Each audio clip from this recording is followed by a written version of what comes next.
Hey, Tish Griffin coming to you here with the question of the day, which is, do you really need to pull my credit in order for me to get pre-approved? And the answer is yes, we do need to pull your credit in order for you to be pre-approved.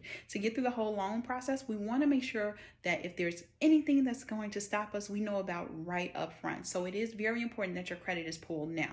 And think about it, you're looking to get a home. Isn't this the perfect reason to have your credit pulled?